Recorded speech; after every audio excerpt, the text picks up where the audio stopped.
여러분 안녕하세요.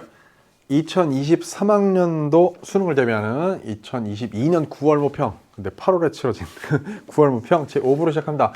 화법과 작문을 선택한 사람들은 이번 시간 귀 쫑긋 세우고 이제 어떻게 보면 수능 전에 본격적으로 연습할 수 있는 몇 번 안 남은 기회 중에 하나, 아주 중요한, 어떻게 보면 제일 중요한 연습 기회를 이번 시간에 정리를 하는 시간이기 때문에 진짜 집중해서 11월 예측하는 화작의 어떤 그 패턴에 대한 확인을 한번 해보도록 하겠습니다. 집중하세요.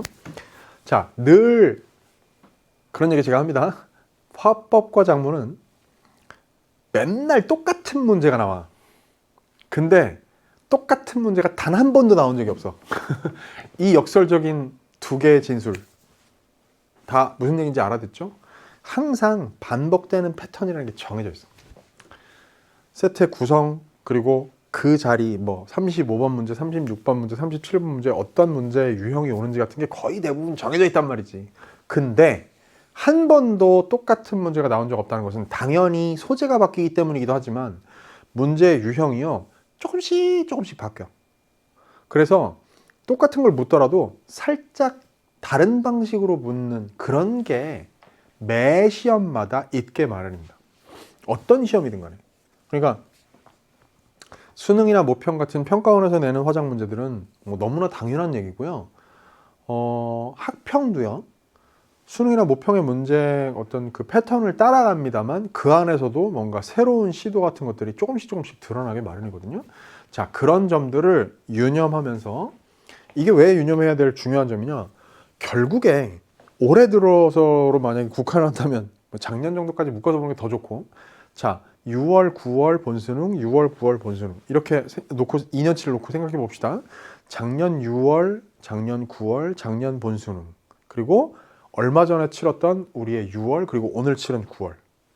이게 어떤 패턴으로 화작이 계속 출제되고 있는지를 공통적인 면을 보는 눈과 그때마다 조금씩 어떻게 난도를 높이는 문제를 내고 어떤 걸 문제를 약간 변화를 주고 다양성을 추구했는지 이런 것들을 보는 눈을 한꺼번에 갖추어야 올해 본수능, 여러분한테 제일 중요한 화작 시험을 빠르고 정확하게 풀어낼 수 있는 힘이 생긴다. 그 밑바탕을 마련한다. 됐죠?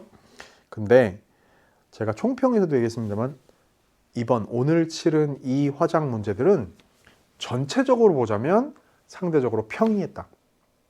만약에 글쎄 몰라. 사람마다 개인 기준이 다 다르니까 어떤 사람은 화작에서 절대 한 문제도 틀리면 안 되는 상황인 사람이 있고, 어떤 사람은 난 맨날 한 4개씩 틀렸었는데 2개만 틀리는 정도 안으로만 들어가도 좋겠다 이런 사람이 있고, 사람마다 다르지만 사실 틀릴 만한 문제가 이번 화작에는 거의 없었다고 봐야 돼요. 그러니까 하나 이상 2개, 그러니까 하나를 초과한 정도로 틀린 사람들은 화작을 좀 더 근본적인 어떤 대비책이 필요하다는 생각을 하셔야 됩니다. 됐죠? 제가 일부러 화작을 총정리하는 얘기를 먼저 큰 틀을 잡고 시작하겠습니다. 자, 3개의 세트가 나왔고요. 그 3개 세트가 각각 화법 단독, 화작 통합, 작문 단독으로 나온 점은 항상 매번 똑같은 패턴이 또 반복된 거예요. 자, 그럼 화법 단독부터 먼저 보겠습니다. 35, 36, 37 세 문제 달고 있는 발표예요. 똑같죠, 맨날? 여기는 전문가의 강연 아니면 학생의 발표라고 그랬어요? 이게 지금 학생의 발표죠. 안녕하세요. 오늘 발표를 맡은 동글동글입니다. 개똥 쑥에서 말라리아 치료 성분을 발견했다는 지난주 특강 내용 기억나시죠? 총장의 대답을 듣고, 네, 인류를 살리는 식물에 관한 얘기였죠. 이런 식물이 지구상에 사라진 상황 상상이 되시나요?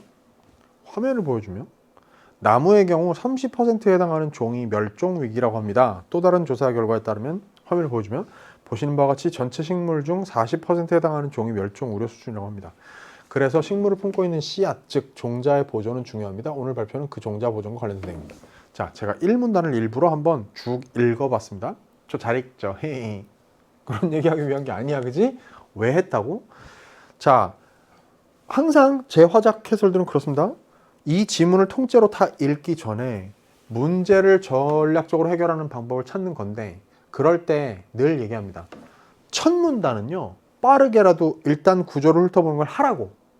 맨 처음에 얘기하죠. 자, 봐. 지난주 특강 내용, 자, 안녕하세요. 누구입니다.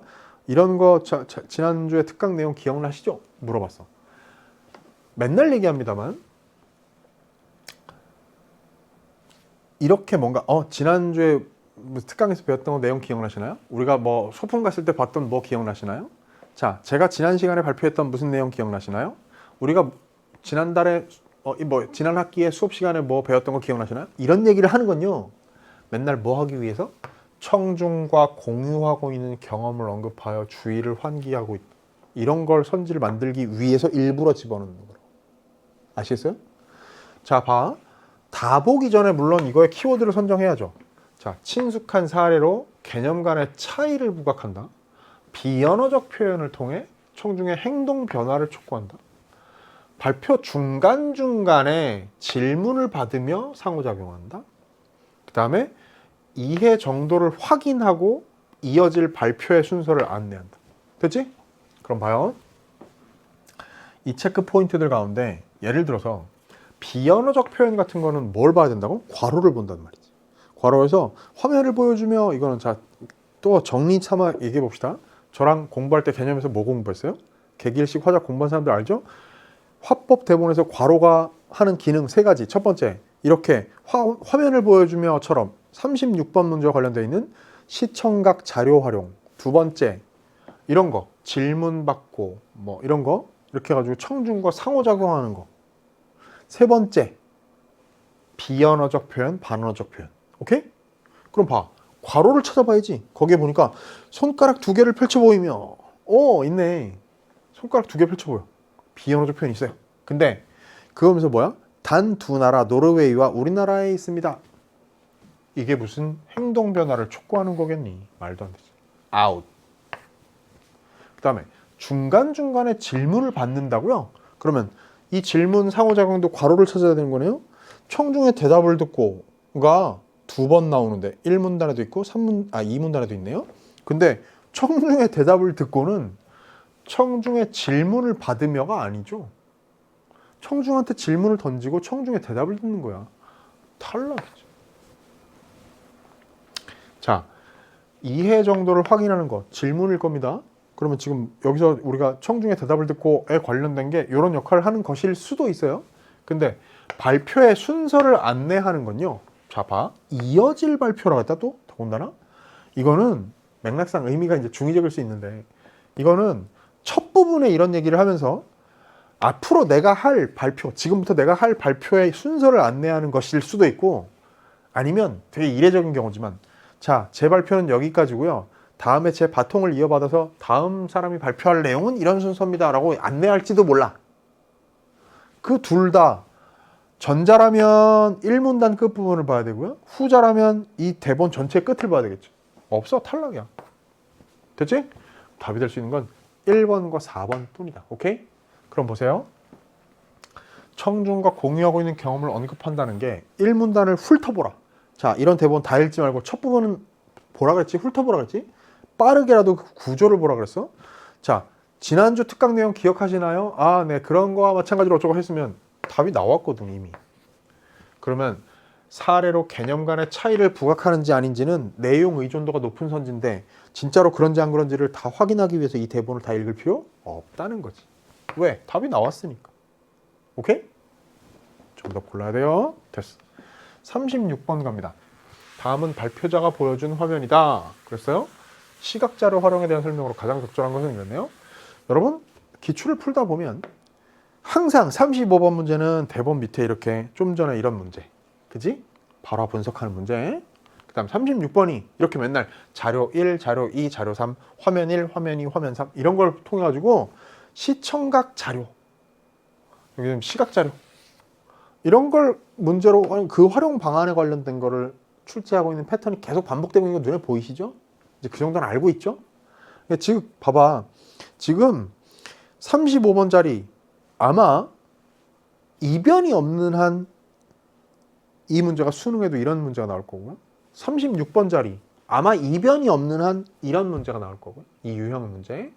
37번 문제는 좀 이따가 얘기하겠습니다만 약간 새로운 문제인데 그런 문제가 나오거나 아니면 더 전형적으로 듣기 활동에 대한 평가 문제가 나오거나 고향을 떠난 문제. 오케이?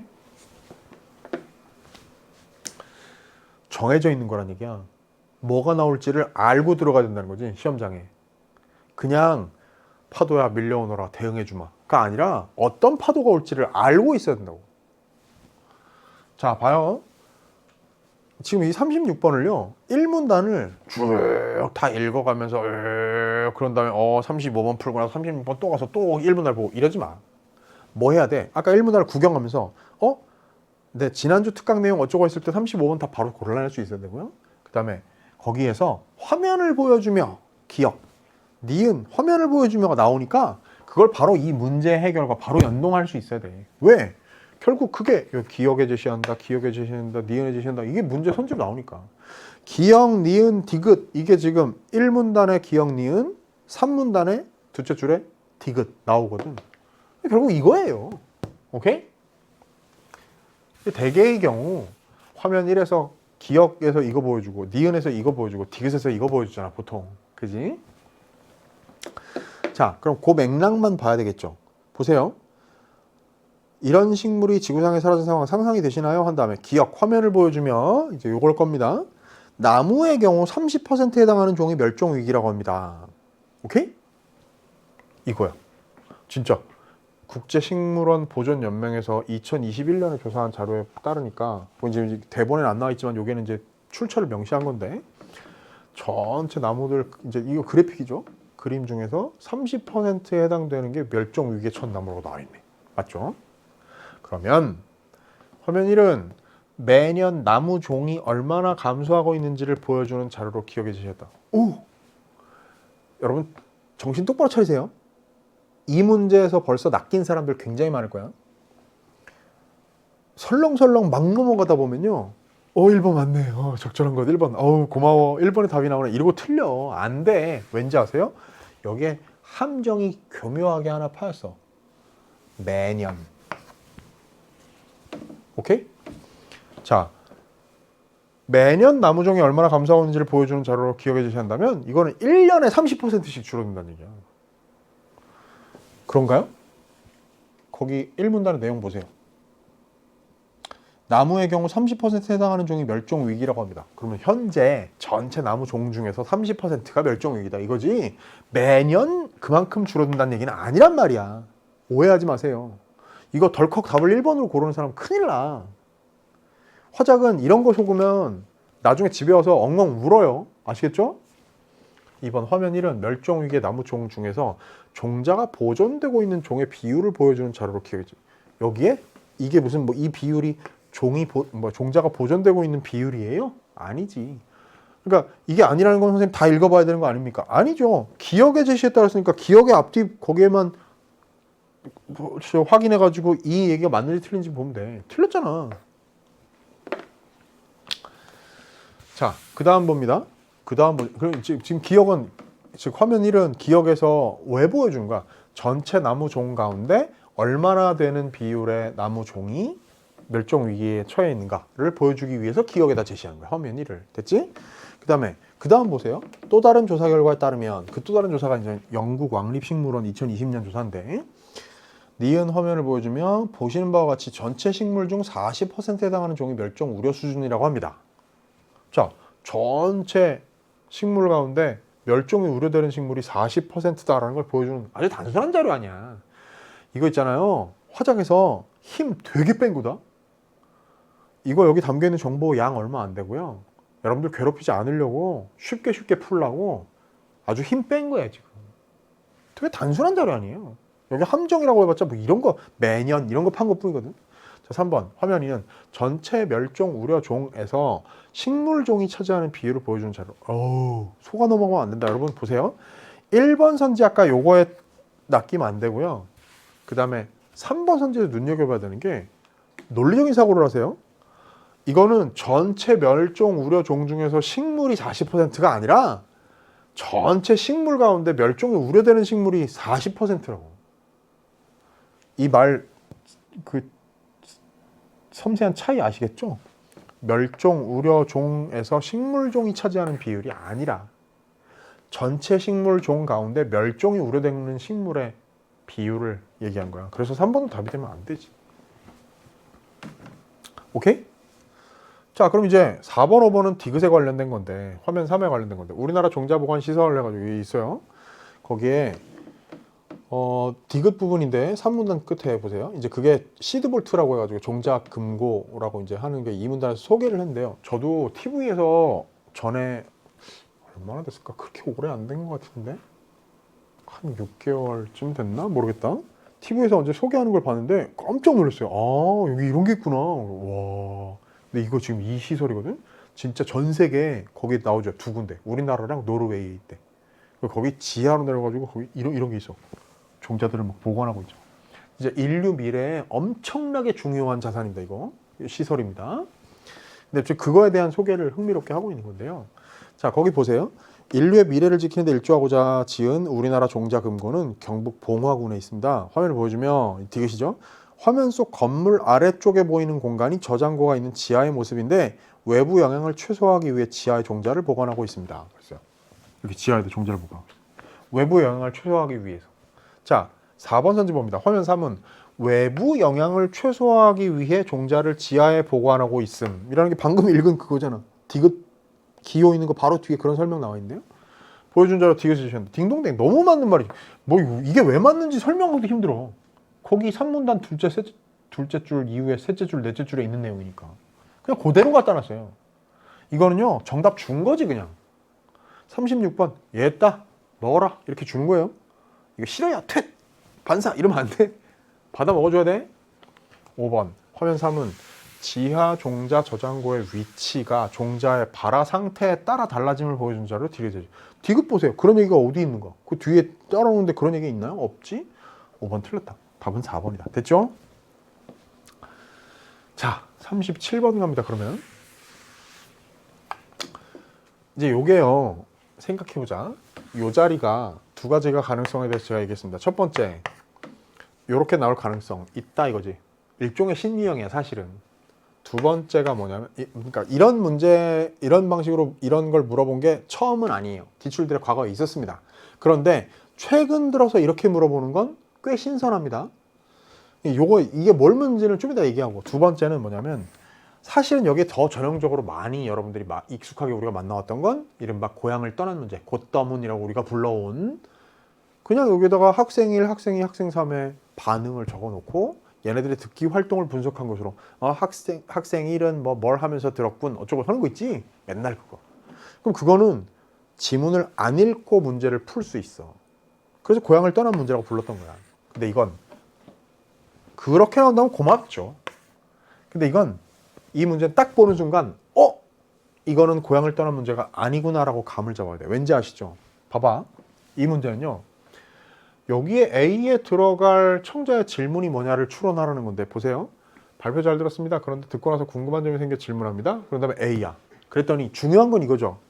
그 내용은 발표에 없었네요. 이게 핵심이라고. 추가로 그 내용에 대해 알려드릴게요 하고 이렇게 나간단 말이야. 그러면 여기에 들어갈 걸로 적절하지 않은 걸 고르라고 한다면 발표에 없었네요 라고 받을 수 없는 말, 즉 발표에서 언급한 내용이 들어가 있으면 그게 정답이야. A에 들어갈 수 없으니까. 야, 생각해봐. 발표자가 자기가 발표했는데 그걸 제대로 안 들은 사람이 청자가 질문을 한다면 그 얘기를 듣고 그 내용은 발표에 없었네요? 그러면 추가로 설명할게요. 이렇게 말하면 돼? 안 돼? 돼? 안 되지? 그러니까 발표자가 이렇게 받을 수 없는 말을 답으로 골라야 되는 거야. 즉 발표 내용이 있었던 거. 그 얘기는 곧 뒤집으면 어떻게 돼? 발표 내용을 읽어야 된다는 얘기죠. 그런데 뭐 그렇게 어렵진 않아요. 그지? 그냥 후루룩 빨리 읽을 수 있습니다. 자, 1번 종자금고는 현재 두 나라에 있다고 선지가 뒤에 있나요? 참. 자, 종자금고는 현재 두 나라에 있다고 하셨는데 한국과 노르웨이 두 나라의 종자금고에는 어떤 차이점이 있나요? 자, 거기서 단 두 나라 노르웨이와 우리나라에 있습니다 한 다음에 우리나라의 그 종자 보관 시설을 이렇게 아까 보여줬다시피 이렇게 화면 3으로 보여주는 거, 그거에 대한 설명을 하는 거지 노르웨이 시설이 어떤지는 우리가 알 수 없어. 그 다음에 추가로 그게 나온 흔적도 없죠. 대충만 봐도. 그지? 그러니까 1번 같은 얘기는 이렇게 받을 수 있지, 발표에 없었네요 라고 얘기할 수 있는 내용이니까 좋았어, 합격. 그 다음에 기탁받은 종자를 보관하고 있다고 하셨는데 종자를 기탁받는 절차는 어떻게 되나요? 했는데 종자 기탁의 절차가 있는지를 3문단, 4문단에서 봐야 되는 거야. 맞죠? 특히나 3문단을 잘 봐야 되겠지. 왜냐하면 자 생각해봐. 전체 문단의 역할 흐름들을 생각해보라고. 1문단에서 자 이렇게 무슨 멸종 위기에 처해 있는 종들에 관한 얘기, 나무랑 식물에 관한 얘기를 했어. 그러면서 그래서 종자 보존과 관련된 내용을 소개하는 걸로 1문단의 역할이 끝났지. 2문단에서 시드볼트 즉 종자 금고에 관한 얘기를 이제 소개를 하는 거야. 우리나라하고 노르웨이 단 두 군데에만 있다는 걸로 설명한 걸로 2문단 끝났다고.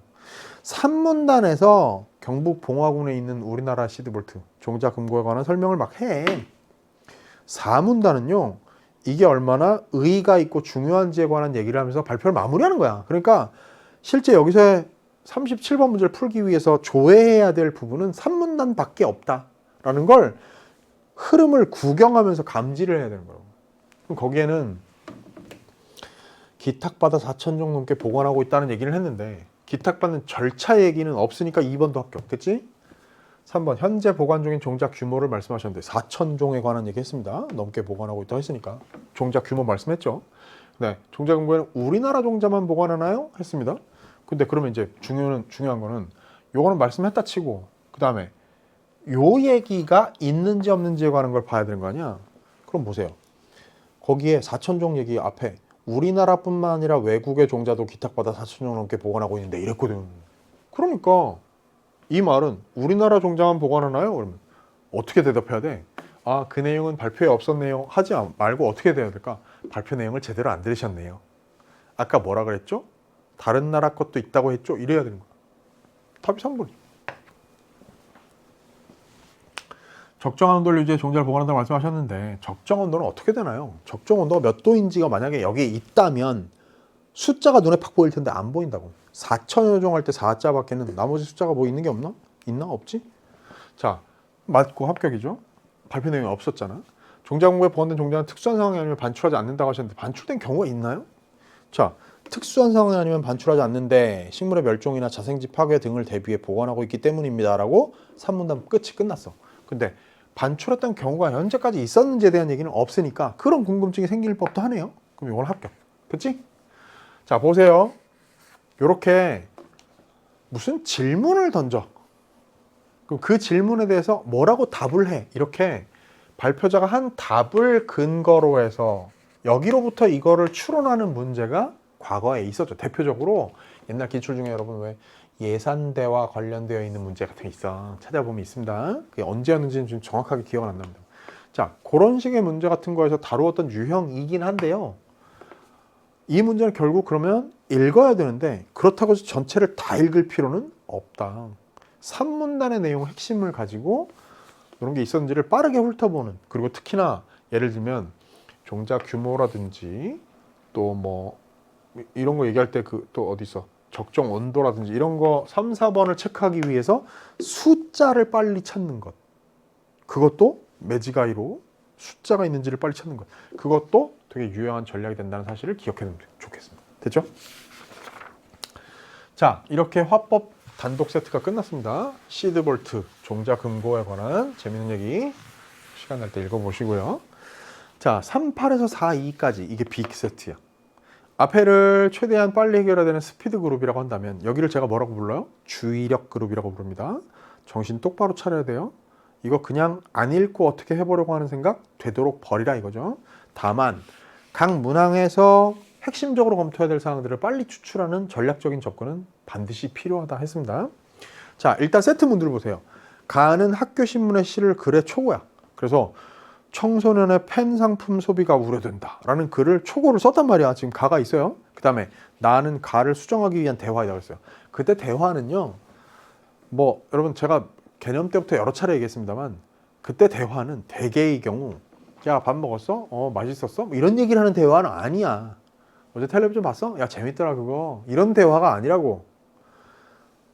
보통 이 화법과 작문 통합 세트에 나오는 대화는요, 대개는 회의야, 회의. 토의, 회의라고. 아시겠죠? 이것도 지금 뭐야? 가를 수정하기 위해서 편집부 애들이 회의를 하는 거야. 그 내용을 지금 다루고 있어요. 그렇다는 걸 딱 기초로 잡고 출발해야 됩니다. 자, 38번 문제 보세요. 가에 활용된 글쓰기 방법 가장 적절한 것은 그렇습니다. 그럼 봅시다. 가장 적절한 거 하나 고르래. 그럼 여기서 지문 안에서 하나만 딱 얻어 걸리면 끝나는 거야. 맞죠? 지문 안에서 있는지를 4개 확인하고 하나 없는 거 찾는 게 아니고 적절한 거 하나 고르래. 그럼 봐. 담화 표지. 그래서 문단 간의 연결관계를 드러낸다. 자, 문단 간의 연결관계는 그런 담화 표지라는 건 문단의 첫머리에 나오는 걸 얘기하는 거야. 그쵸? 무슨 얘기인지 이해되셨죠? 자, 문단의 처음에 그러나 그러면 연결관계가 그러나라는 담화 표지로 파악이 되지. 앞에 있는 말과 반대되는 말을 하기 시작한다는 티가 나지.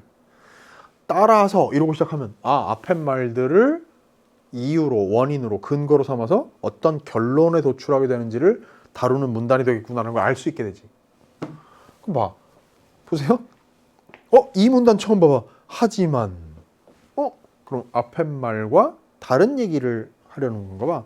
그 다음에 우선 어쩌고저쩌고 3문단 보세요. 다음으로 이렇게 시작하네요. 4문단 봐. 마지막으로 이렇게 시작해. 5문단 처음 봐. 따라서 이러고 시작하네. 그럼 봐. 답 1번 나왔네. 고마워요. 여러분 이게 실전이잖아. 여러분 이거 실전이라고 생각하고 치렀죠? 그러면 38번에서 2, 3, 4, 5번은 안 봐도 되는 거야. 됐죠? 이게 뭔지를 안다면, 그래서 이 선지가 뭘 확인하라는 건지를 안다면 그게 있는지를 확인하는 데는 5초도 안 걸려요. 아시겠어요? 답 골랐어. 나머지를 왜 틀렸는지를 설명할 필요도 없어요. 파악할 필요도 없어. 판단해 볼 필요도 없다고. 됐죠? 저는 여기서 넘어가겠습니다.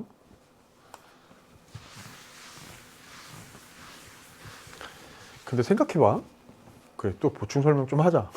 자, 특정 이론을 활용해서 개념을 제시한다. 다른 나라의 사례와 대조한다. 필요성을 강조한다. 예상되는 반론을 제시하고 반박한다. 그럼 당연히 설득력이 높아질 테고. 자, 인식을 시기별로 제시한다. 변화 과정을 드러낸다. 자, 2, 3, 4, 5번은 전부 1번과 서로 성격이 차이가 난다는 게 느껴져요. 즉, 요거는 어떻게 보면 형식과 관련된 선지고요. 요거는 내용과 관련된 선지야. 맞아요? 그러니까 2, 3, 4, 5번이 맞는지 틀리는지를 판단하려면 내용을 읽어야 되는 선지들이라고 얘네들은. 맞지? 근데 이건 뭐야? 형식의 차원이에요. 바로 어디를 찾아가서 있는지 아닌지만 그 틀만 보면 되는 선지가 있단 말이지. 그럼 우리가 수도 없이 함께 저와 반복하면서 연습해 왔습니다만 내용을 확인해야 되는 선지는 뒤로 돌린다고 무조건. 그래서 형식 차원에서 그냥 한눈에 발견되는 어떤 표지가 있는, 사인이 있는 그런 걸 먼저 검토를 하잖아. 이쯤 했으면 그게 익숙해졌어야지. 그러면 당연히 2, 3, 4, 5보다 1을 먼저 검토해야 되고 고맙게도 그게 1번이 바로 답으로 추출이 되는 순간 38번은 안녕, 빠이빠이 끝났어. 이게 실전에서 이루어져야만 여러분은 허작의 시간을 과하게 쓰지 않고도 정답만을 골라낼 수 있다는 얘기예요. 아시겠죠? 자, 39번 갑니다. 다음은 가를 작성하기 위해 쓴 메모이다. A, E가 가에 반영된 양상으로 적절하지 않은 것은 그랬어요. 그럼 봐. 펜 상품의 인기, 소비에 우려되는 점, 짠짠짠, 그 다음에 바람직한 태도. 이게 이 글 가의 흐름일 것이다 라는 거는 충분히 짐작 가능하죠. 오케이? 그럼 이제 봐봐. 이 문제는 사실 글 안에서 내용을 확인하지 않고는 풀 수는 없는 문제이긴 해. 맞지? 그러면 자, 1문단 보고 A에 대한 1번 선지 판단하는 거. 자, 갑니다. 일요일로 방문해본 우리 근처 펜상품 판매자 어쩌고저쩌고 북적였다. 인기가 뜨겁다. 시장 규모가 크게 확대됐다. 이런 얘기네. 됐지? 그러면 1번 A 현장을 방문하여 목격한 펜상품 판매자 분위기를 제시했다. 딩동댕. 맞지? 됐죠? 1문단을 대충 설렁설렁 봐도 이게 판단이 가능하다는 얘기야. 자, 그 다음에 우려되는 점으로 3가지를 제시했나 봐. 충동적 소비, 과시적 소비, 소외감을 느끼지 않으려고 하는 소비. 이렇게 했는데요. 자, 하지만 우려되는 점이 있다. 이 문단에서 받으면서 우선 충동적으로 소비하는 것. 그래서 무슨 설문조사 어쩌고저쩌고.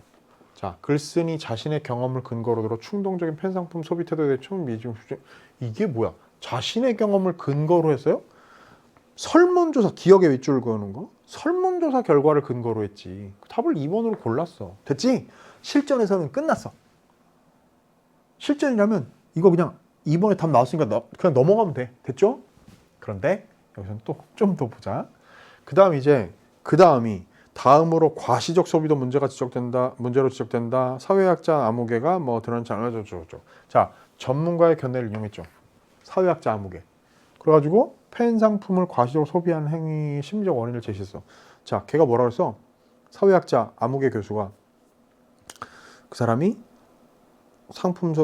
과시적인 팬 상품 소비는 남과 차별화적 욕구에 그릇된 발현이라고 심리적인 원인을 제시했으니까 이건 딩동댕. 오케이? 그 다음에 D가 뭐냐면 소외감을 느끼지 않으려고 하는 소비 그랬으니까 그 다음 문단 4문단을 갑니다. 마지막으로 소외감을 느끼지 않으려고 하는 팬 상품 소비 어쩌고저쩌고 1학년 정동글동글 군 학생을 인터뷰했어. 그래가지고 딩동댕 나왔네요. 그 다음 마지막에 바람직한 태도로 2로 마지막에 따라서 정신과 전문의 박아무개에 져서 뭐에는 뭐 필요가 있다 나왔어요. 그럼 봐. 관련 저서 언급됐지? 청소년의 팬상품 소비 문화라는 저서명을 언급했어. 그걸 근거로 해가지고 이렇게 제시한 거. 딩동댕 됐지? 꼼꼼하게 안 읽어도요. 이런 글들은 사실 이게 뭐 비문학 독서지문 같은 게 아니잖아. 되게 편하게 쉽게 빨리 정보를 파악할 수 있다고요. 그럼 봐봐. 설렁설렁 구경하는 것만으로도 지금 이 문제의 정답이 이렇게 이 문단에서 자신의 경험을 언급한 게 아니기 때문에 답이 2번이라는 건 아주 빨리 쉽게 알 수 있어. 이 문제 해결의 관건은 뭐였죠? 이게 글의 흐름이다라는 걸 당연히 간파하고 1문단에서 요거 2문단, 3문단, 4문단, 5문단으로 각각 대응되는 걸로 내용들을 확인하는. 자, 요거 보고 요거 보고 요거 보고 요거 보고 요거 보고 요거 보고 이런 식으로. 됐지? 그렇게 하다 보면 답이 2번이 만약에 나왔다. 이건 진짜 빼도 박도 못할 답이잖아요. 이미. 이 문단 안에 자기의 경험 얘기가 없는데. 그러면 실전이라면 뭐라고? 빨리 그 다음 문제로 도망가라. 얘네들은 더 3, 4, 5번은 봐줄 필요도 없다. 됐지? 좋았어. 자, 40번 문제로 가겠습니다. 다음 자료를 바탕으로 A, B, C, D, E의 대화 참여자의 발화를 이해한 내용으로 적절하지 않은 것은 그랬습니다. 자, 40번 문제가요. 조금 뭐라 그래야 될까? 사실 아까 제가 얘기했던 것 중에서 37번 문제처럼 그런 게 이제 약간 새로운 유형이라고 했고요. 요 40번 유형도 약간 새로운 유형입니다. 그리고 꽤 복잡한 문제 유형이에요. 어렵지는 않지만. 왜냐하면 끼워 맞춰 확인해야 되는 게 좀 복잡해. 자, 봅니다. 이건 설렁설렁 봅니다. 각각 가, 나, 다, 라, 마가 뭔지만 잘 이해하면 돼서 그건 이제 얘네들 5가지 항목들을 이제 맥락을 부여해가지고 끼워 맞춰 놓은 자료 2개로. 만약에 이게 하나로 잘 묶일 수 있었다면 자료 1, 2로 구분하지도 않아요. 그냥 한 문단짜리 글로 만들어버리지. 근데 이 둘이 서로 단단하게 5개가 다 한 번에 엮이지는 않기 때문에 자료 1, 2로 분리시켜 놓은 거야. 그러니까 맥락을 부여하기 위한 그냥 장치일 뿐이다. 근데 봐봐. 대화 상황에서 자신의 말이 상대에게 미칠 영향을 고려하여 상대방을 배려하는 태도가 가져야 돼. 이를 위해 가는 뭐냐면 상대방의 부담을 덜어주기. 그다음 나는 문제의 원인을 자신의 탓으로 돌리기. 다 상대방의 의견과 일치되는 점을 언급한 후 자신의 의견 제시하기. 대화할 때 지켜야 될 룰 같은 거 얘기하는 거죠. 뭐 대화의 경륜이니 막 이런 것들 저기 화법 작문 교과서에서 배운 거 있잖아요. 자, 그런 거야. 근데 우리가 이미 경험을 통해서 우리가 대화할 때 당연히 상대방 부담을 덜어줘야 되고 또 문제의 원인을 상대방 탓이 아니라 내 탓이라고 돌리는 경우들도 있고요. 그 다음에 상대방의 의견과 일치되는 점을 언급하고 자신의 의견 제시하고. 그러니까 무조건 야, 난 생각이 달라. 에이, 넌 그거 틀렸어. 이게 아니라 그래, 나도 그 생각엔 동의해. 그거 좋은 의견이야. 그런데 있잖아. 이렇게 얘기하는 거. 그거 얘기하는 거거든. 자료 2번입니다. 대화 참여자들이 대화 상황과 관련된 맥락을 공유하는 일은 중요하다. 맥락이 공유되지 않아 흐름을 이해하지 못하는 경우 의사소통 어려움을 겪을 수 있다. 됐죠? 이제 라 말을 여기다 밑줄 그어놨어. 그래 놓고 이제 A, B, C, D, E가 나오는데 그것들은 안 읽고 풀 수는 없어요. 왜냐하면 안 읽고 이걸 어떻게 파악을 하겠어? 그럼 이제 봐봐. 자, 학생 1, 2, 1, 2, 1 나오는 부분에 1, 2, 1, 2 처음 한 번씩 주고받은 말들은 그냥 거의 인트로 역할이에요. 자, 검토할 차례지? 의견 나누고 있자. 편집부장 좀 느는데. 부정적인 관점, 이제 봐라. 편집부장이 학생 3인데 나중에 들어오면 회의에 늦어서 정말 미안해. 회의 시작 시간을 착각했어. 이런 상황은 왜 만드는 거야? 제가 여러 번 얘기합니다만 이 화작 대본 저기 지문에 출제하는 사람은요. 이 상황의 창조주야. 맞죠?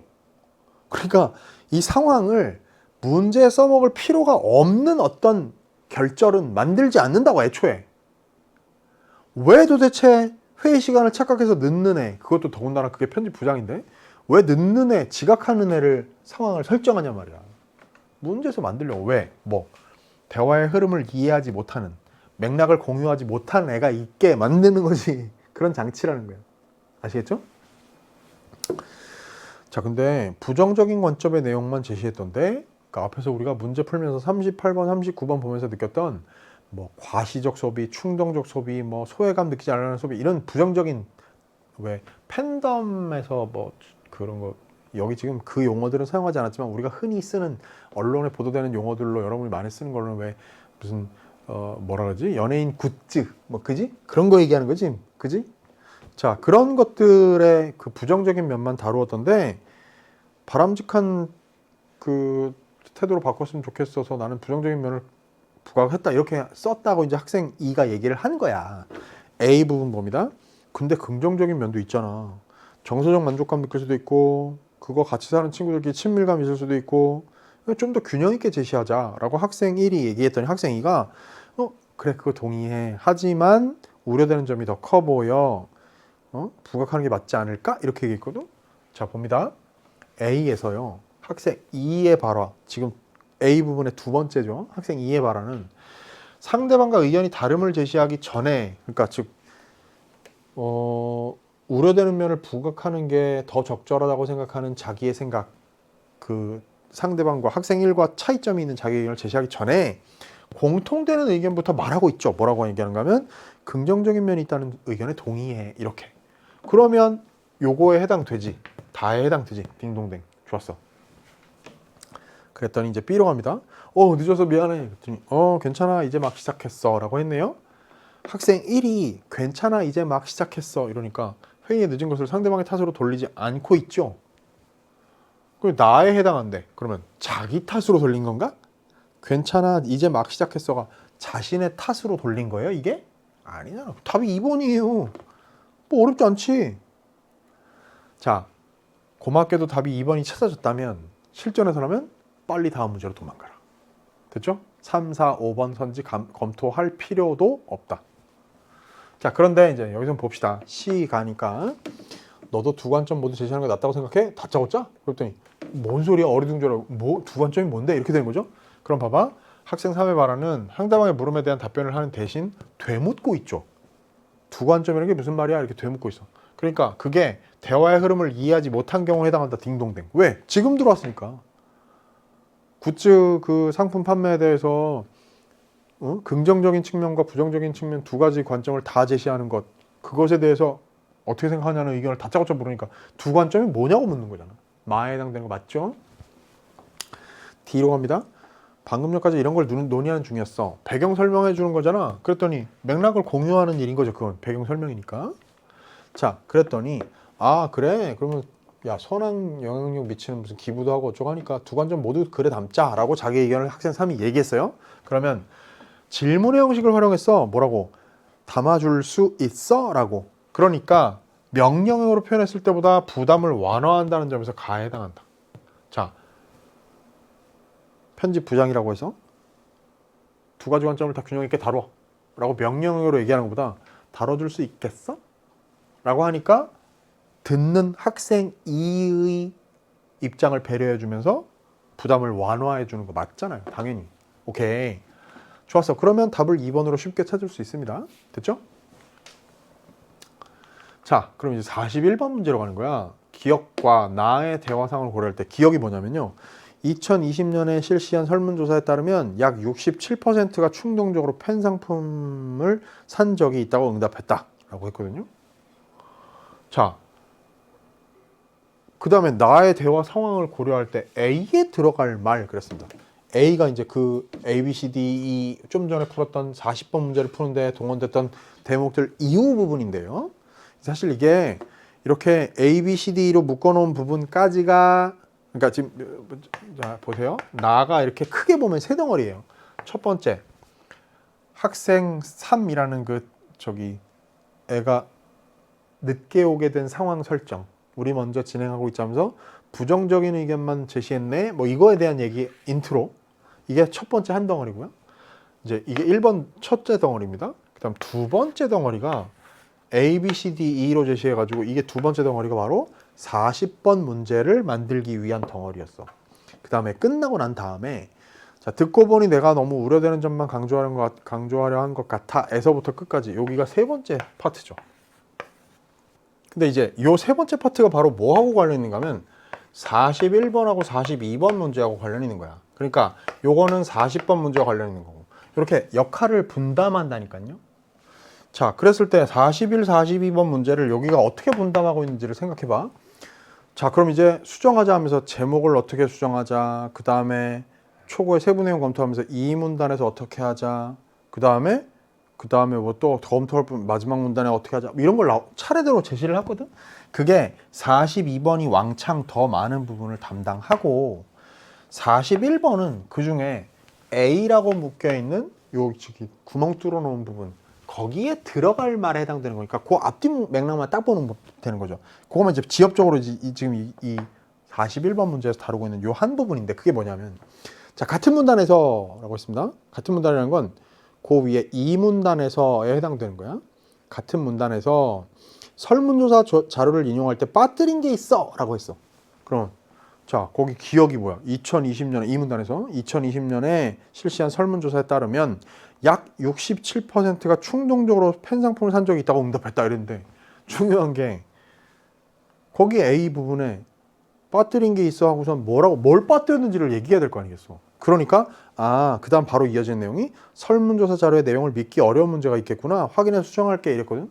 그럼 봐봐 지금 2020년에 실시했어. 누가 실시했는데 설문조사를 누구를 대상으로? 예를 들어 우리 학교 교직 편집부가 학생들을 대상으로 학교 학생 뭐 100명을 대상으로 이런 게 있어야지. 아니면 뭐 청소년 문제 연구소 어디에 누가 청소년들 무슨 몇 명을 대상으로 이런 게 있어야 될 거 아니에요. 그러니까 자 주체와 응답 대상을 밝혀놓지 않았기 때문에 이 설문조사 결과가 신뢰할 수 있는지 없는지를 알 수가 없는 거야. 답을 5번으로 골라. 됐죠? 이것도 사실 되게 심플한 형태의 문제인데 최근에는 자주 등장하지 않던 약간 신유형이라면 신유형인 그런 문제입니다. 맥락을 잘 고려해야 되고요. 자, 42번 문제가 그럼 이 문제가 의외로 많이 틀렸을 거예요. 근데 이 문제 별표 한번 쳐봅시다. 전체 우리 오늘 화작 문제 전체에서요. 아마 제일 속아 넘어갈 물론 이제 앞에서도 35에서도 35에 예를 들면 3번 현지 같은 거 발표 중간중간에 이러니까 중간중간인지 아닌지를 제대로 꼼꼼하게 판단하면 안 된다든지 아니면 36번에서 매년이라든지 뭐 이런 것들을 소관하면 안 된다. 2번 선지도 이런 거 소관하면 안 되는데 그렇게 함정 팠듯이 그런 함정들 가운데 아마 제일 여러분이 걸려 넘어지기 쉬운 함정 같은 게 있는 그 중에 그나마 제일 어려운 문제 42번일 거예요. 자, 왜 그러냐 생각해보자. 이게 고쳐쓰기 문제예요. 고쳐쓰기를 약간 새로운 형태로 제시했어. 제가 앞에서도 제가 좀 시작할 때 얘기했던 것처럼 맨날 똑같이 그 밥에 그 나물로 문제가 나오다가 그 중에 약간 새로운 문제 유형을 시도한 거야 이게. 그러니까 변화의 폭이 보였죠. 왜? 생각해볼까? 자, 이거부터 먼저 얘기하고 갑시다. 자, 이건 지울게요 지금.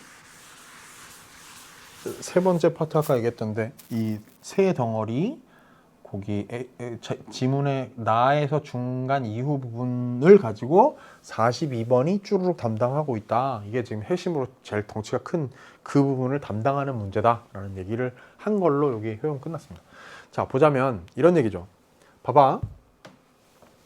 고쳐쓰기 방안의 문제는요. 먼저 A 스타일 얘기해 봅시다. 옛날 전통적인 방법으로 글 안에다가 기역, 니은, 디귿, 리을, 미음, A, B, C, D, E 선지 이렇게 뭐 저기 기호 달아놓고 그걸 고쳐쓰기 위한 방안으로 적절하지 않은 것. 1번 기역은 단어의 쓰임이 적절하지 않으니 뭐로 고쳐야겠어. 2번 뭐 주제에서 벗어나는 문장이니 삭제해야겠어. 이런 거 전통적인 문제 유형. 근데 이거 요새 잘 안 나와.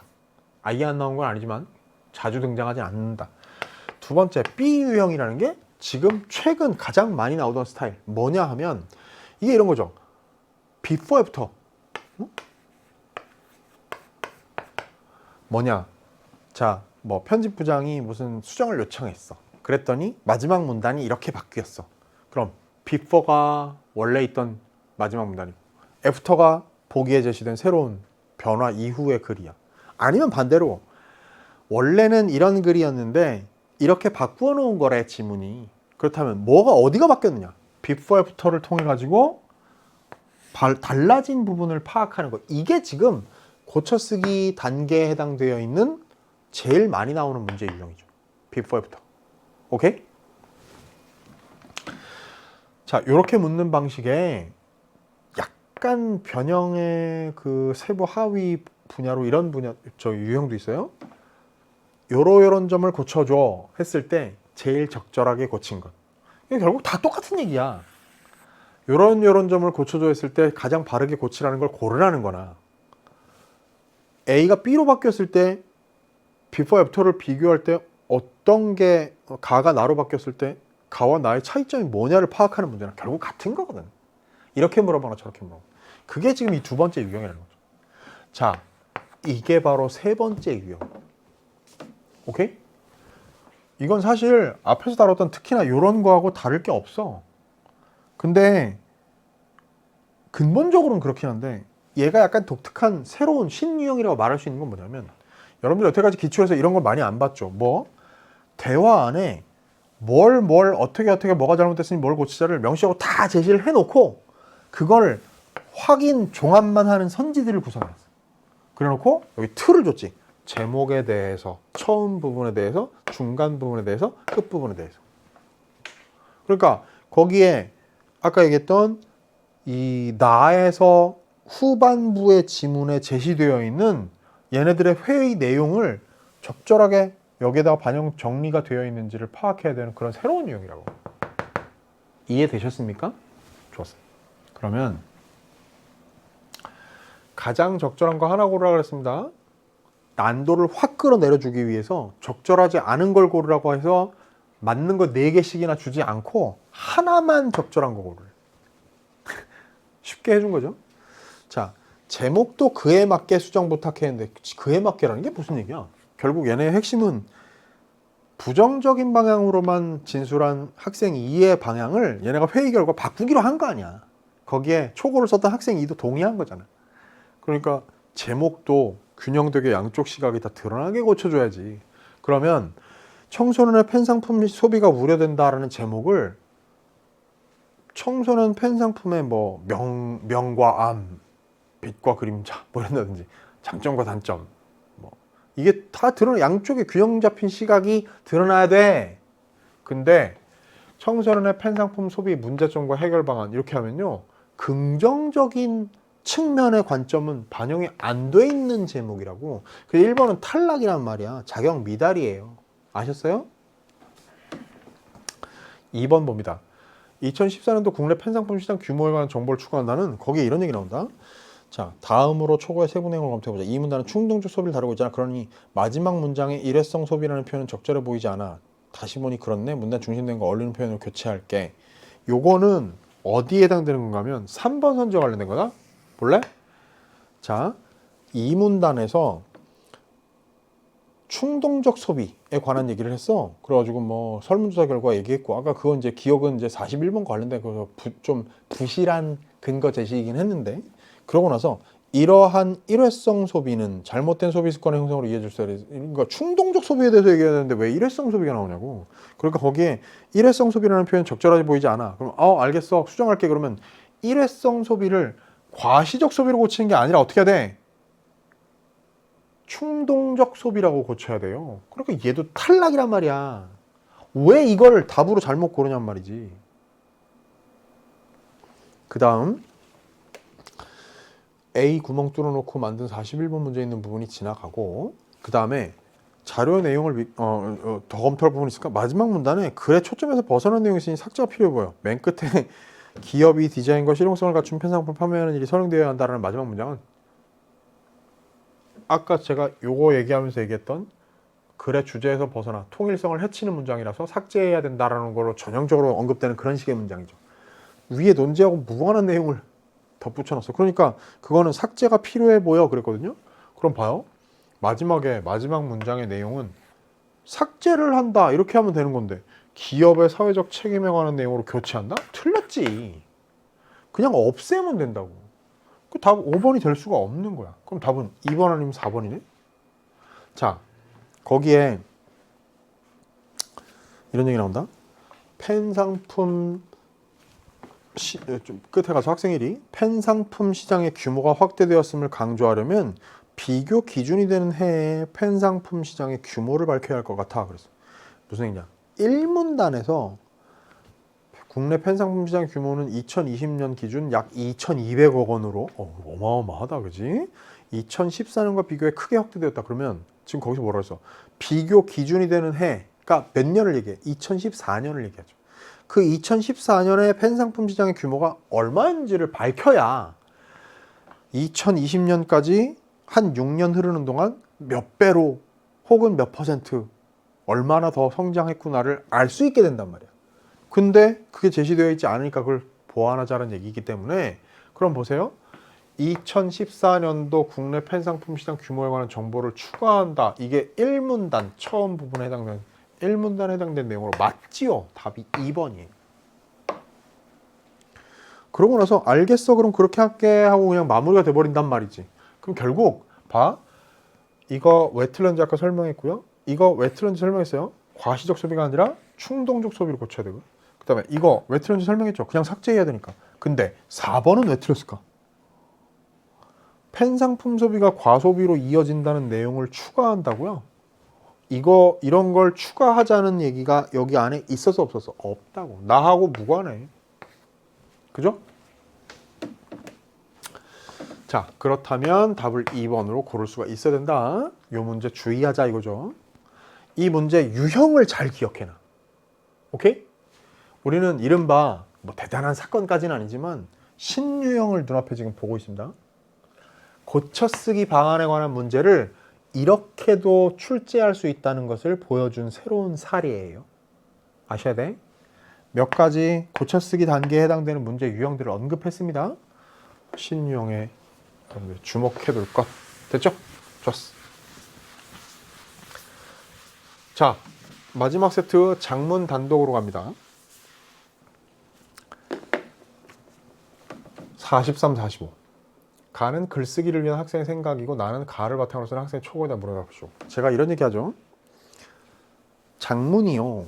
크게 목적을 나눌 때 제일 대표적으로 시험에 맨날 나오는 게 뭐 정서 표현을 위한 사회적 상호작용을 위한 이런 거는 시험에 나올 구석이 별로 없어. 그러니까 거기까지 할당해 줄 여력이 없어.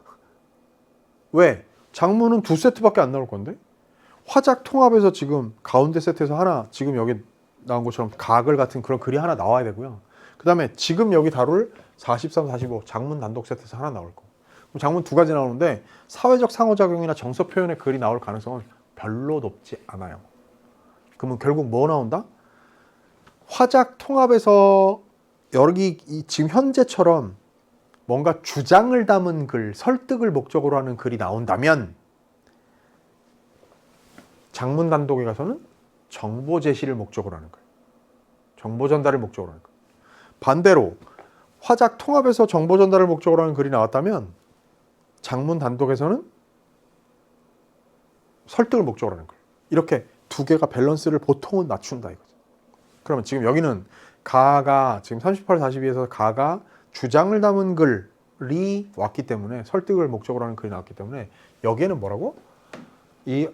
지금 이 글은 뭐야? 여기 학생의 초고라는 이 글은 일종의 안내문, 홍보문 같은 거잖아.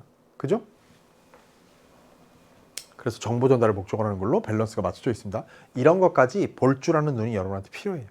자, 갑니다. 학생의 생각. 학생회에서 체육대회에 새 이름을 공모하기로 했지 공모전과 관련해서 이름 짓기에 대한 글을 학교 누리집에 올리려고 해. 자, 이름 짓기에 대한 글입니다. 이건 뭐 주장을 담은 글이 아니라 홍보의 글을 쓰는 거예요. 근데 그럼 어떻게 구성하면 좋을까? 자, 공모전을 하는 이유를 언급해. 왜 공모전을 하는지. 그리고 이름 짓기의 효과를 제시해. 이름을 짓는다는 게 어떤 효과가 있는가. 그걸 설명하는 거죠. 정보를 전달하는. 그 다음에 이름 짓기의 방법도 설명한단 말이야. 설명이야, 설명. 정보 제시, 정보 전달. 됐지? 자, 기억, 공모전을 하는 이유. 두 번째, 니은, 이름 짓기의 효과. 세 번째, 이름 짓기의 방법. 됐죠? 그러면 43번 문제로 갑니다. 기억 디귿을 나의 구체화한 내용으로 적절하지 않은 것은 나를 봐야 되겠죠, 뭐. 그지? 1문단, 2문단, 3문단, 4문단까지 있는데요. 대충 흐름을 잡아봅니다. 1문단. 올해 체육대회 운동 잘 못하는 학생 즐겁게 참여하는 걸로 하려고 해. 그래가지고 그런 특징이 잘 드러나는 이름이 필요해가지고 그거 학생회가 공모전을 열기로 했어. 이게 바로 뭐야? 공모전을 하는 이유, 기억에 해당되는 거죠. 그럼 지금 1문단에 그런 얘기 했다. 그 공모전을 열기로 했다. 이름 짓기의 효과는 생각보다 크다 하면서 2문단, 3문단에서 이름 짓기의 효과에 대한 얘기를 한다. 그게 니은이야. 그럼 보세요. 기억 부분, 공모전을 하는 이유에 관해서 체육대회라는 이름에 대한 학생들의 부정적인 반응이 제시된 건 없었잖아. 그냥 새로운 스타일의 체육대회를 하려고 하니까 새로운 이름을 공모하려고 학생이 그러고 있다. 그런 얘기했으니까 1번 틀렸네요. 됐죠? 그러면 적절하지 않네. 그럼 어떻게 됐어? 답이 1번 바로 나왔는데? 고맙게도? 그죠? 1문단 보는 것만으로 1번 답이 나와버렸어. 그럼 봐, 이게 실전이잖아. 그러면 2, 3, 4, 5에 대해서는 볼 필요도 사실은 없어. 답이 고맙게도 1번에 바로 나와줬으니까. 적절하지 않은 거 고르라 그랬는데 적절하지 않은 게 딱 나왔네. 맞죠? 자, 다시 공모전을 하는 이유에 대해서 올해부터 바뀌는 체육대회 특징이 잘 드러나는 새로운 이름이 필요함을 언급하는 거 맞죠? 그래서 학생회에서 공모하기로 했다고 했고요. 그 다음에 거기 지금 2문단, 3문단의 얘기가 이름 짓기의 효과에 관한 건데 보족의 사과 이런 거 얘기하면서 긍정적인 이미지를 갖게 할 수 있다는 게 2문단의 내용이고 3문단의 내용이 참여 동기를 이끌어낼 수 있다 하면서 임산부 배려석에 관한 얘기를 했어요. 자, 그러면 이름 짓기를 통해 이미지를 개선한 보족의 사과의 사례를 제시한다. 요게 이름 짓기의 효과. 요것도 임산부 배려석도 임산부 양보석과 비교해 제시하는 것으로 이름 짓기의 효과. 참여를 유도하는 거, 긍정적인 이미지를 형성하는 거. 됐죠? 그 다음에 디귿에 가서 즉 이름 짓기 방법에 관해서 4문단. 그럼 어떻게 해야 할까? 이게 이제 4문단이죠. 먼저 대상의 특성이 잘 드러나도록. 두 번째, 지나치게 생소하지 않도록. 그러니까 특성을 잘 드러내고 이해하기 쉽도록 이름을 붙여야 된다는 게 방법이에요. 그리고 또한 기분 좋게 수용할 수 있도록 표현하는 게 필요하다는 게 4문단 내용입니다. 그러면 기분 좋게 수용할 수 있는 표현을 사용해야 한다는 걸 글 끝에 맨 끝에서 제시한 걸로 5번 선지를 만들어서 됐지. 나머지는 전부 다 맞는 얘기라서 1번을 답으로 바로 고르면 되고. 그러면 지금 여기서 44, 45는 뭘로 냈나 봅시다. 다음은 나를 읽은 학생에 대한 조언이다 하면서 이를 반영하여 추가할 마지막 문단의 내용으로 가장 적절한 것은. 자, 마지막 문단 내용이 어떻게 하는 게 좋겠다고? 먼저 그러니까 이름 짓기 방법에 대해서 특성이 잘 드러나게. 두 번째, 너무 생소하지 않게 이해할 수 있게. 그 다음에 이제 기분 좋게 수용할 수 있도록 이걸 담고 있는데 봅시다. 학생회장이 많은 학생들이 공모전에 참여할 수 있도록 이름 짓기는 학생들에게 어려운 일이 아님을 밝혀주면 좋겠어. 이게 첫 번째 조건이야. 두 번째, 또한 이 문단에서 언급한 효과와 관련하여 이 문단에서 언급한 효과가 뭐냐면 긍정적인 이미지를 심어줄 수 있는 효과야. 이름 짓기를 통해서 관련하여 공모전 참여를 권유하면, 즉 긍정적인 이미지를 심어준다는 점과 관련해서 참여를 권유하는 내용으로 마무리하래. 이게 두 번째 조건. 됐죠? 제가 요 조건에 따른 표현하기 문제인데 이게 지금 이 문제의 다양한 유형에 대해서 설명해 주었던 것들이 있습니다. 그 중에 제가 이런 얘기 했었죠. 이건 지금 여기에 무슨 뭐 비유법을 사용하라든지 무슨 의문, 서리적 표현을 사용하라든지 이런 식으로 형식 조건을 준 게 없어요. 내용 조건 두 개로 줬습니다. A 조건, B 조건. 그랬을 때 보통 선지들은 어떻게 구성된다고요? 문장 두 개로 구성되고 각 선지가 첫 번째 앞 문장은 A 조건을, 뒷 문장은 B 조건을 만족하는 식으로 선지가 구성돼. 정답지는. 이해됐지? 자, 그런 패턴을 알고 있다면 첫 문장 봅니다. 이름 짓기는 누구나 어렵지 않게 도전할 수 있는 일이다. 오, 좋았어. 요거 A 조건 만족했잖아. 다만 이름을 지을 때 사람들이 이해하기 쉬운 표현을 사용함을 유의해도. 긍정적 이미지와 관련해서 참여를 권유하는 내용이 없네. 2번 이름 짓기는 지식과 경험이 풍부한 사람만이 할 수 있는 일은 아니다. 오, 좋아. 그러니까 학생들에게 어려운 일이 아님을 밝혀준 거 좋네요.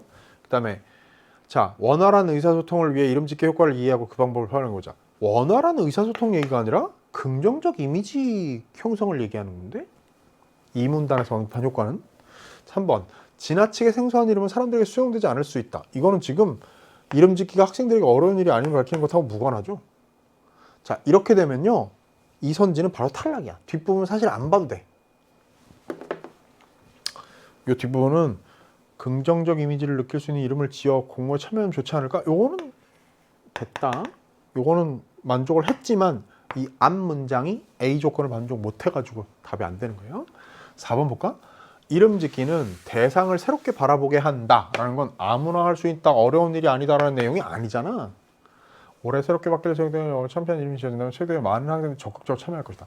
긍정적 이미지 부여에 관한 내용이 아닙니다. 맞지? 자, 이름 짓기를 학생들도 충분히 할 수 있다. 딩동댕 A 조건 됐고요. 새로운 책 대회는 누구나 즐길 수 있다는 긍정적인 인식을 갖게 하는 좋은 이름을 지어서 도전해보는 것은 어떨까? 긍정적 이미지 형성과 참여 권유 딩동댕 정답이 5번입니다. 됐죠?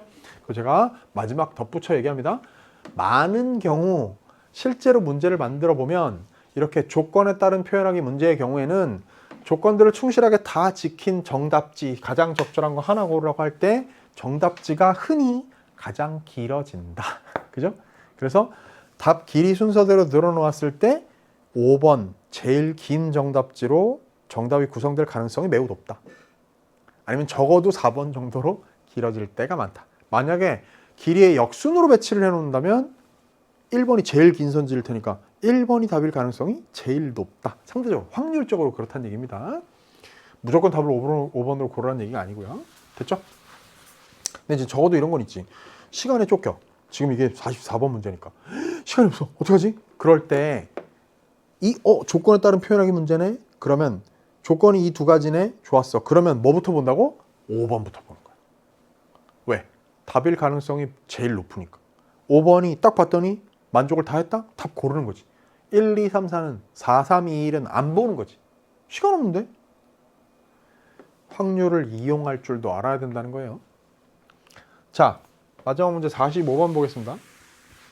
보기는 나를 보완하기 위해 추가로 수집한 자료다 자료 활용 방안. 자, 맨날 이렇게 자료 활용 방안의 적절성 평가 문제가 이 장문 중에서 덩치가 제일 큰 문제로 나오잖아요. 자료 1을 볼게요. 학생의 설문조사 자료예요. 등급 외 사과와 보조개 사과 이미지 비교. 그래가지고 이게 이제 이 문단의 긍정적 이미지 얘기할 때 나오는 얘기인데 등급 외 사과 하지 않고 보조개 사과 이러니까 뭔가 흠집이 있어도 되게 이쁜 긍정적인 이미지를 형성을 하잖아. 자, 설문조사를 했어. 우리 학교 학생 100명한테. 그래가지고 단위가 5점 만점에 몇 점이냐 거든요. 그랬을 때 외관이 예쁠 것 같다는 건 등급 외 사과는 1.5 근데 보조개 사과 그러니까 3.8점이야. 그 다음에 영양소가 풍부할 것 같다. 등급 외 사과와 보조개 사과 그러면 이건 2.1, 2.9 차이가 있긴 있지만 이쪽이 소폭 높은 것일 뿐이죠. 사실 이 이름에서 보조개 사과니까 영양소가 더 풍부할 것 같다는 느낌은 별로 안 들잖아, 그지? 자, 근데 맛있을 것 같은 건 등급 외 사과는 맛 없을 것 같아, 그지? 근데 보조개 사과는 왠지 맛있을 것 같아. 차이가 꽤 크겠죠. 실제로 이럴 것 같아, 그지? 우리가 대충 느끼는 이런 그 감정과도 나도 이쪽에 더 이런 특히나 첫째 항목과 셋째 항목에 대해서는 보조개 사과가 더 긍정적일 거로 받아들여지는데 여러분도 그럴 거예요, 그지? 자, 그럼 자료 1. 등급외사과보다 보조외사과가 외관과 맛 항목의 점수가 높다는 점. 자, 외관과 맛 항목의 점수가 높다는 점을 이름 짓기가 대상에 대한 인식을 변화시켰다는 근거로 이 문단을 활용한다. 딩동댕. 그죠? 이 문단에서 긍정적 이미지. 그지? 자, 외관과 맛이 이름만 바꿨을 뿐인데 더 긍정적으로 다가온다는 근거로 이 설문조사의 결과를 잘 활용할 수 있잖아. 됐죠? 그 다음에 그럼 이걸 가지고 보조개 사과와 등급의 사과의 영양소 항목에서, 그렇지? 요 두 번째 항목 얘기하는 거예요. 에서 점수 차이가 가장 작은 건 맞죠? 1.5 대 3.8, 1.3 대 3.3에 비하면 2.1 대 2.9가 그 차이가 제일 적잖아, 그지? 근데 차이가 가장 작다는 점을 이름 짓기가 대상에 대한 긍정적 이미지를 갖게 할 수 있다는 근거로 이 문단을, 이게 무슨 얘기예요? 아니, 이 2번 선지의 논리적 구조가 이해가 돼요? 영양소에 관한 항목이 차이가 제일 적다. 그러니까 이름 짓기는 대상에 대한 긍정적 이미지를 가질 수 있다. 이 논리가 성립합니까? 안 하죠. 말도 안 되는 얘기지. 그죠? 자, 그럼 이제 자료 2에 관해서 보겠습니다. 이름 짓기 사례인데요. 자, 대한민국 구석구석 들어봤을 거예요. 그게 국내 관광 활성화 캠페인 홍보가 목적으로 의미가 국내 구석구석에 가볼 만한 장소가 많다는 걸 얘기하는 거야. 근데 결과가 국내 관광에 대한 인식을 개선하여 관광객이 증가하는 데 기여했대. 대한민국 구석구석. 이게 캐치프레이즈가 돼가지고 이 말 안에는 의미도 쉽잖아. 우리나라의 구석구석에 가볼 만한 데가 많구나. 관광 홍보 캠페인. 효과가 좋겠지. 근데 이거 봐. G4C 이랬는데요. 이게 뭔 말인지 모르겠어. 자, 각종 정부 민원을 24시간 처리하는 누리집 홍보에 이런 이름을 지었다 봐. 그러면 이게 무슨 의미냐 했더니 시민을 위한 정부래. Government for Citizen이래요. 이걸 G4C 이렇게 했다는 거지. 이걸 설명 안 해주면 어떻게 알겠니 여기서? 그죠? 그 결과가 이름이 대상의 특성을 잘 드러내지 못하고 지나치게 생소해 의미 파악이 어렵다는 지적에 민원24, 이건 지금 쓰고 있는 이름이에요. 민원24 이랬더니 인지도가 향상, 당연한 얘기지. 아니 G4C보다 민원24가 뭘 의미하는지 또 24시간 처리하는 거라는 것도 이 숫자를 통해서 잘 알 수 있잖아. 근데 여기는 24시간이라는 얘기도 의미도 살아있지도 않아요. 그러니까 당연한 얘기지. 그럼 봐봐. 자료 2 봅니다. 대한민국 구석구석이라는 이름이 관광객의 증가에 기여했다 그랬잖아. 그러면 잘 지어진 이름이 참여 동기를 이끌어낼 수 있다는 3문단의 사례로 활용할 수 있겠지. 왜? 3문단이 2문단은 이름 짓기가 긍정적인 이미지 형성에 도움된다 그랬고 3문단은 이름 짓기가 참여를 독려하는 데 기여한다 그랬으니까 그 사례가 될 수 있다는 거잖아. 관광객이 늘었다는 걸로. G4C라는 이름의 의미를 파악하기 어렵다는 점, 그죠?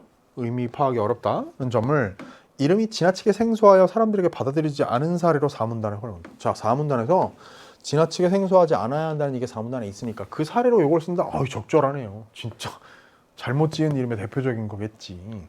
자, 5번 자료 2. 민원24라는 이름이 누리집의 인지도를 향상했다는 점. 야, 그죠? 이게 인지도가 향상됨 그랬잖아요? 그런 점을 대상의 특성을 잘 드러내면서 이해하기 쉽게 이름을 짓는 것이 중요함을 보여주는 사례로 4문단에. 자, 쉽고 자, 특성도 잘 드러나.